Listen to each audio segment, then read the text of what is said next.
Hey guys, so part two of me doing the voiceovers for these fights. So up next we have Colress. Colress, I believe, is a triple battle off memory. It's a pretty scary open. Obviously, Colress has a lot of steel types, which is, pretty problematic, as they're pretty hard to take out. But obviously we do have ways around it. So to start with here, we do go with Alphonse, Luffy, and Chandelure. The point of this lead here is just so Luffy can get the Flame Wheel chip onto the Magnezone, breaking it sturdy. John Wick will go for a Shadow Ball onto BHM to pick up the KO. And then Alphonse will click Earthquake to chip Metagross down and finish off Magnezone. In hindsight, I did kind of stuff this up. I probably should have used a faster Earthquake here because I do get hit with the Hammer Arm on Luffy. Thankfully, he doesn't go on to crit me here, so Luffy does live, and I am able to pick up the KO on both of them. So I pick up the KO on Magnezone and get a lot of damage onto Metagross. Also, potentially too, I could have brought like a choice band here and just finished off both of them if I was on a faster mod, like maybe like an extra drill, but is what it is. We're able to pick up 2 KOs there.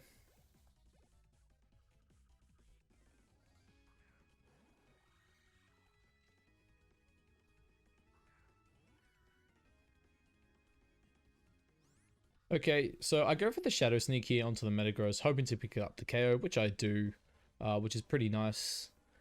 I did have to run the risk here of the Hydro Pump here. I wasn't too sure who he was going to go on. I go for the Gear Grind here, hoping that it would be enough chip to put it in Shadow Ball range. Now, this was a roll. I believe it was about a 50-50, but I didn't really have anything to switch into the pump in the back, which was pretty bad by me.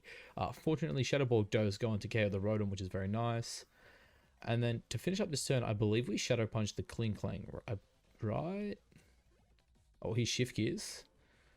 I do believe we get Shadow Punch Chip here, though. Oh, no, sorry. My bad. I Shadow Sneak the Metagross, of course. Anyway, so I believe I switch out here, and this is where I do the Shadow Punch. So Snake comes in. That was, I believe, because I anticipated Wild Charge. Yep. So yeah, Wild Charge was the only attack he really had there. So I brought in Snake to eat that. Overheat here. Now, this was a 100% KO as long as I hit it. Fortunately enough, I do hit and take out the Porygon Z.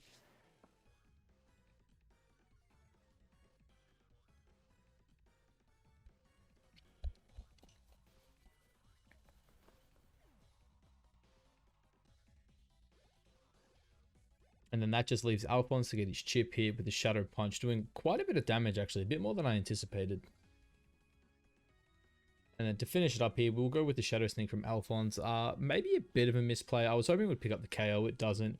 He Gear Grinds here, Alphonse, which was very scary, actually. I probably should have switched him out, but I forget what I had in the back at this point, but I don't believe it was that great. Thankfully, he only hits twice. He drops me to, maybe 15-20% there. And then Klinkang gets killed by the Onyx. So the Steelix. So yeah, not too bad. Fight against Colress. Pretty scary, but we managed to get through it. Anyway, so up next we have the Shadow Triad. Now this is back-to-back-to-back 3 straight battles. You do get to change your team up in between it, thankfully. Otherwise this could have been very problematic. But yeah, so his lead here is going to be Bishop. I am going to be leading with Pan, the Infernape. Now, I believe I went for the fake out. Off memory, I think this Bishop had a Focus Sash. I could be wrong, but I believe one of them had it, and I think it was this one. That's why I went for that. And then we follow up with the Blaze Kick to just get the KO.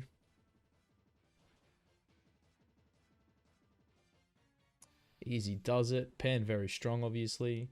Next up is the Absol. Now, I thought this was a bit questionable by the NPC here. I don't know what they were planning to go for. Maybe like couldn't have been a Sucker Punch. Must have been a Play Rough, which would have only done about 50. Obviously, we're able to pick up the KO there with the CC. Then here was a bit scary. Obviously, I've just come off a CC, so my defense was down. And this is a normal gem boosted fake out. So I didn't want to risk it. So I just went out to Ferroseed here. Sorry, Ferrothorn. Just to take it and get the Rocky Helmet and Iron Barb's chip, which was pretty nice.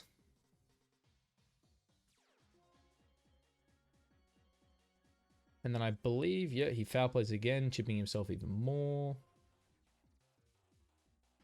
And I just go for the attack there, and that should pick up the KO. Now, here becomes one of the more tedious parts of this fight. I didn't really have anything to switch into the acrobatics, the flying gem acrobatics here, so I ended up going for the leech seed, I believe. And as you see, he U-turns out on me. And so at this point, I realized with these last two mons, this was probably going to be a bit of a problem, him just spamming U-turn. So I'm going to leech seed up the sizzle there.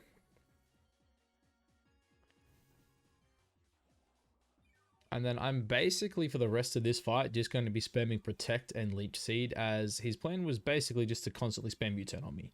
You'll see here, obviously, the Rocky Helmet 9 barb's very nice. And yeah, we're just able to keep spamming Protect and Leech Seed. I believe I did miss the Seed there on the Crobat before, but we get the Protect, Sizzle Force the Leech Seed damage. And then here comes him. He hits the Hypnosis, which was kind of sad. I was thinking about staying in with it, but I'm like, nah, stuff it. Just go to the Snake, eat the Acrobatics. It was the best one I had for it. And then a Quick Claw Heavy Slam picks up the KO on Crobat, getting us past the first Shadow Triad member. And now onto the second one. This guy, I believe I did these in the wrong order. I was actually prepared for a triple battle, and I believe this is the rotation battle. Yeah, so I actually was anticipating the triple battle now, went into the rotation by mistake. But thankfully, his whole team just straight up dies to the Infernape Pierre, so that was a good lead. I go on to click Fake Out just in case he switched into the Venomoth, as I anticipated that to be his like best switch in.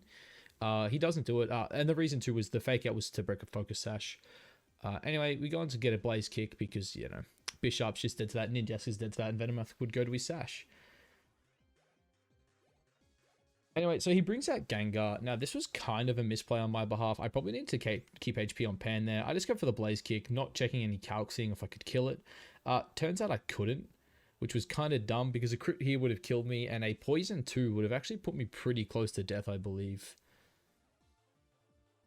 Actually, no, I would have lived while I was poisoned. It just means I would have had to switch Pan out to the back. Anyway, this is where I made another misplay. I just wanted to pick up the KO on Gengar there after the Life Orb. He switches to the Venomoth, which was super scary because at this point I'm like, oh no, I'm just dead.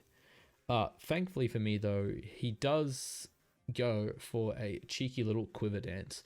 Now this obviously saved my Infernape. He could have just KO'd it.